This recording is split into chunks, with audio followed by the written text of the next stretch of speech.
समजून घ्या. तिथे जर तुम्हाला मेन्शन जर केलं असेल की 2010, तर मग तेव्हा त्याच्यामध्ये 3 शीट्स होत्या. पण जर आता 2019 जर असं जर मेन्शन जर केलं तर त्यामध्ये एकच शीट असते. हे मात्र लक्षात असू द्या. ओके. पुढचा प्रश्न आहे Z to A हा क्रम करण्यासाठी डॅश डॅश या सॉर्टिंगचा वापर केला जातो. Z to A म्हणजेच काय की मोठ्या संख्येपासून आपण करतो की नाही असेंडिंग ऑर्डर आणि डिसेंडिंग ऑर्डर. असेंडिंग म्हणजे छोट्या संख्येपासून मोठ्या संख्येपर्यंत आणि डिसेंडिंग ऑर्डर म्हणजे मोठ्या संख्येपासून छोट्या संख्येपर्यंत, म्हणजेच स्मॉलेस्ट टू ग्रेटेस्ट आणि ग्रेटेस्ट टू स्मॉलेस्ट. म्हणजेच आता काय, जर ए पासून तर झेड पर्यंत जर केलं तर मग ते असेंडिंग ऑर्डर असेल आणि जर झेड पासून जर ए पर्यंत जर केलं तर ती काय असणार आहे तुमची डिसेंडिंग ऑर्डर. ओके, हे लक्षात असू द्या.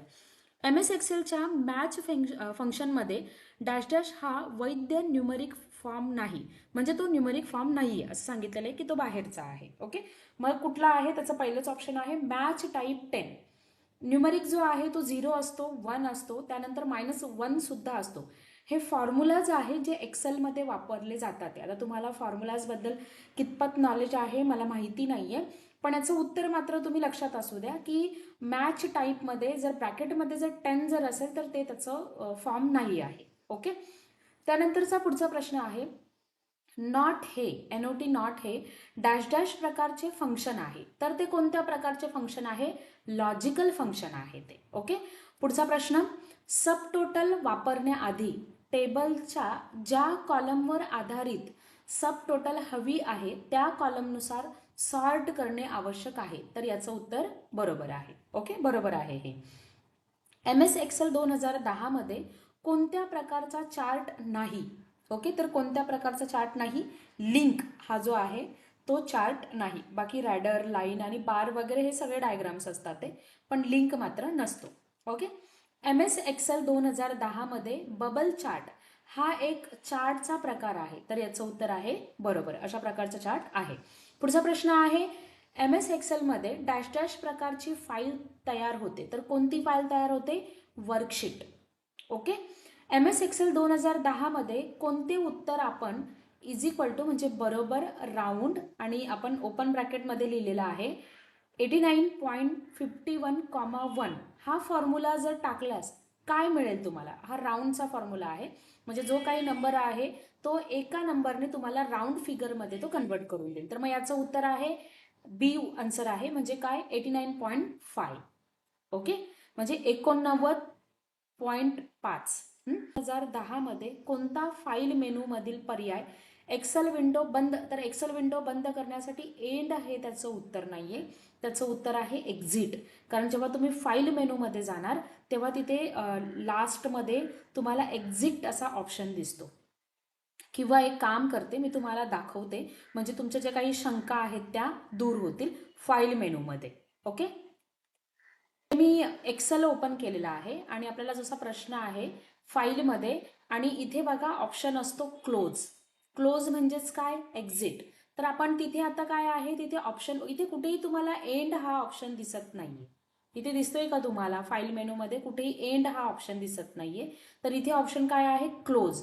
तर मग आपण तिथे ऑप्शन बघूया. जर तिथे जर क्लोज जर ऑप्शन जर असा जर ऑप्शन जर असेल तर मग त्याचं उत्तर क्लोज असणार आहे. ओके, तर मी पुन्हा एकदा आपल्या पॉवर पॉईंटच्या प्रेझेंटेशनमध्ये आलेली आहे मी, आणि इथे बघा हे ऑप्शन जे आहे तर एक्झिटही याचं उत्तर नाहीये. तर कोणतं उत्तर आहे याचं? क्लोज. ओके, एंड हे त्याचं उत्तर नाहीये, कारण MS एक्सेल 2010 मध्ये कोणता फाईल मेनू मधील पर्याय एक्सेल विंडो बंद करण्यासाठी वापरतात ते, तर क्लोज हा जो आहे तो त्याचा उत्तर आहे. ओके, इथे चुकलेला आहे. पुढचा आहे प्रश्न MS एक्सेल 2010 मध्ये इन्सर्ट, डिलीट, फॉर्मॅट पर्याय कुठे आढळतो? तो कुठे आढळतो? सेल ग्रुपमध्ये. ओके, अँड, ऑर, नॉट हे MS एक्सेल मधील डॅश डॅश आहेत. कोणते फंक्शन्स आहेत?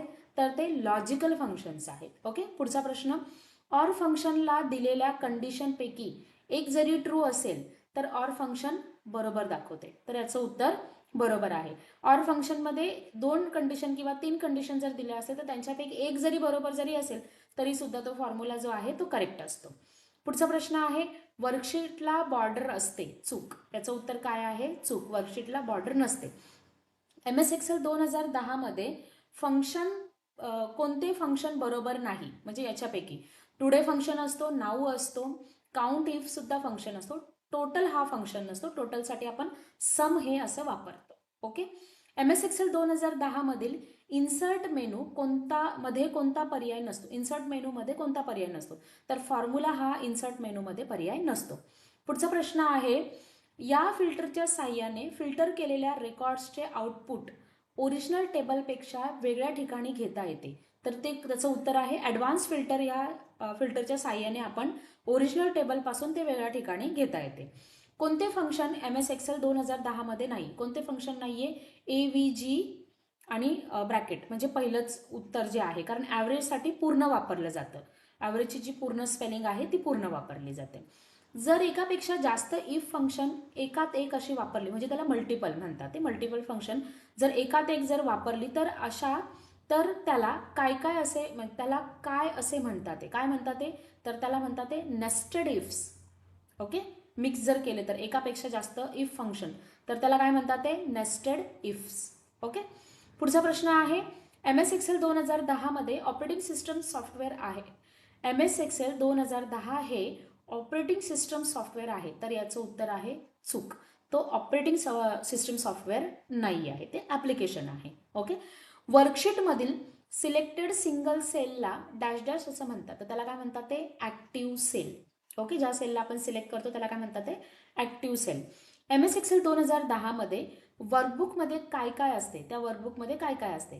तर डॉक्युमेंट नसतं, स्प्रेडशीट मात्र असतं, प्रेझेंटेशन नसतं, आणि यापैकी नाही असं नाही. त्याचं उत्तर आहे स्प्रेडशीट. ओके. MS एक्सेलमध्ये काय असतं? स्प्रेडशीट. पुढचा आहे, हा एक एररचा प्रकार आहे, हॅश नेम आणि क्वेश्चन मार्क. तर याचं उत्तर आहे फॉर्म्युला टॅब त्याच्यामध्ये नेम मॅनेजर. आपण याला नेम देता येतं. इफ हे लॉजिकल फंक्शन नाही, तर याचं उत्तर आहे चूक. इफ हे लॉजिकल फंक्शन आहे. ओके. MS एक्सेल 2010 मध्ये डिफॉल्ट झूम म्हणजे किती पर्सेंटेज असते? तर किती पर्सेंट असते? डिफॉल्ट 100 असते. ओके. पाहिला असेल तुम्ही. पुढचा प्रश्न आहे, MS एक्सेल 2010 मध्ये डॅश डॅश हा ऑप्शन इलुस्ट्रेशन ग्रुपमध्ये उपलब्ध आहे, तर कोणता? क्लिप आर्ट हा ऑप्शन इलुस्ट्रेशन ग्रुपमध्ये असतो. Ctrl+T यामुळे एक्सेलमध्ये टेबल क्रिएट होतो, तर याचं उत्तर आहे बरोबर. MS एक्सेल 2010 मध्ये कोणते पर्याय फॉन्ट ग्रुपमध्ये उपलब्ध नाहीत? कोणते नाही आहेत? तर क्लिअर हा फॉन्ट ग्रुपमध्ये नसतो. ओके. बाकीचे असतात ते. पुढचा प्रश्न आहे, चार्ट ऑप्शन हा डॅश डॅश मेनूमध्ये अवेलेबल आहे, तर कोणत्या मेनूमध्ये अवेलेबल आहे? व्ह्यू. चार्ट हा जो ऑप्शन आहे तो व्ह्यू मेनूमध्ये नसतो, तो इन्सर्ट या मेनूमध्ये असतो. तर याचं उत्तर चुकीचं आहे. हे व्ह्यू नाहीये, याचं उत्तर इन्सर्ट आहे. ओके. MS एक्सेल 2010 मध्ये एका वर्कशीटमध्ये एकूण डॅश डॅश रोज असतात ते, तर किती रोज असतात ते? 1048576 एवढ्या रो असतात ते. हा याचं उत्तर आहे पहिलं. ओके. खालीलपैकी कोणती अलाइनमेंट MS एक्सेलमध्ये उपलब्ध आहे? टॉप असते, मिडल असते आणि बॉटम सुद्धा असते, म्हणजे याचं उत्तर आहे यापैकी सर्व. ओके. पुढचा प्रश्न आहे, DNS चा लॉंग फॉर्म काय आहे, म्हणजेच फुल फॉर्म? तर त्याचा फुल फॉर्म आहे डोमेन नेम सिस्टीम. ओके. पुढचा प्रश्न, डिफरंट फॉन्टची लिस्ट ही डॅश डॅशच्या ड्रॉप डाऊन ॲरो या बटनवर आहे, तर कोणत्या फॉन्टच्या ड्रॉप डाऊन ॲरो बटनवर असते ती? MS एक्सेलमध्ये डॅश डॅश हा अँड फंक्शनचा करेक्ट सिंटॅक्स आहे, तर कोणता सिंटॅक्स आहे अँड फंक्शनचा? तिसरं उत्तर आहे त्याचं, म्हणजे अँड नंतर open bracket logical test 1 comma logical test 2, मग असं तुम्ही इन्फिनाइट टेस्ट वगैरे त्याच्यामध्ये घेऊ शकता. ओके. पुढचा प्रश्न आहे, ऑटोसम हा ऑप्शन डॅश डॅशमध्ये अवेलेबल असतो, कुठे अवेलेबल असतो? फॉर्म्युलामध्ये. ओके. MS एक्सेल 2010 मध्ये शीट टॅब स्क्रोल बटन कुठे सापडतात ते बॉटम लेफ्ट कॉर्नरला, जे शिफ्ट टॅब स्क्रोल बटन जे आहे ते. एक नमुनेदार वर्कशीट स्तंभ संख्या किती असते? नमुनेदार वर्कशीट वगैरे हे सगळं मराठीमधून आहे. एक फक्त लक्षात ठेवा, जो कॉलम आहे, स्तंभ म्हणजेच काय? कॉलमची संख्या किती असते? तर कॉलमची संख्या किती असते? 256. ओके. पुढचा आहे, वर्कशीटमधील सिलेक्टेड डॅश डॅशला ॲक्टिव्ह सेल म्हणतात ते. आता थोड्या वेळापूर्वी सुद्धा मी तुम्हाला हा प्रश्न सांगितलेला आहे, फक्त त्याचं उत्तर होतं ॲक्टिव्ह सेल, आणि आता इथे याचं उत्तर आहे सिंगल सेल. लक्षात असू द्या. MS एक्सेलमध्ये रोजला डॅश डॅश असे लेबल्स असतात. रोला काय लेबल्स असतात ते 1 2 3 4 5 6 7 आणि असे भरपूर असतात ते. आणि कॉलमला काय असतं ABCD वगैरे हे असे लेबल्स असतात ते. MS एक्सेलमध्ये न्यूमेरिकल डेटाला अधिक चांगला इफेक्ट देण्यासाठी डॅश डॅशचा वापर करतात. तर कसला वापर करतात? चार्टचा वापर करतात ते. ओके. पुढचा प्रश्न आहे MS एक्सेल 2010 मध्ये कोणते पर्याय मर्ज अँड सेंटरमध्ये उपलब्ध आहेत? तर हे सगळे पर्याय असतात ते, म्हणजे याचं उत्तर आहे यापैकी सर्व. एक्सेल सुरू करण्याकरता आपल्याला टास्कबारवरील डॅश डॅश हे बटन क्लिक करावे लागते. तर कोणतं? स्टार्ट हे बटन आपल्याला क्लिक करावं लागतं. वर्कशीटच्या कलेक्शनला डॅश डॅश असे म्हणतात ते. काय म्हणतात ते? वर्कबुक असं म्हटलं जातं. पुढचा प्रश्न आहे डॅश डॅश हे MS एक्सेलमधील डेट फंक्शन आहे. कोणतं? टुडे. टुडे हे काय आहे? डेट फंक्शन आहे. वर्कबुकमध्ये डिफॉल्ट शीट मीन्स म्हणजेच काय? डिफॉल्ट शीट्स नेम्स हे डॅश डॅशवर दर्शवले जाते. म्हणजेच कशावर? शीट टॅबवर. ओके, त्याचं उत्तर आहे तिसरं. त्याच्यानंतर पुढचा प्रश्न आहे एक्सेलमध्ये F11 ही फंक्शन की प्रेस केल्यानंतर काय होतं? F11 ही फंक्शन की प्रेस केल्यानंतर क्रिएट किंवा ॲड चार्ट शीट ही चार्ट क्रिएट करण्याची शॉर्टकट की आहे F11. ओके. पुढचा प्रश्न आहे MS एक्सेल 2010 मध्ये कोणते अलाइनमेंट उपलब्ध नाही? आता याच्यामध्ये जे काही आहे कोणते अलाइनमेंट उपलब्ध नसते MS एक्सेलमध्ये? लेफ्ट असतं, मिडल असतं आणि राईट असतं. पण याचं उत्तर आहे जस्टिफाय. मी लिहिलेलं नाही आहे ॲक्च्युली, ग्राफच राहिलेलं आहे जे पहिल्या प्रश्नाचं उत्तर होतं ते. तर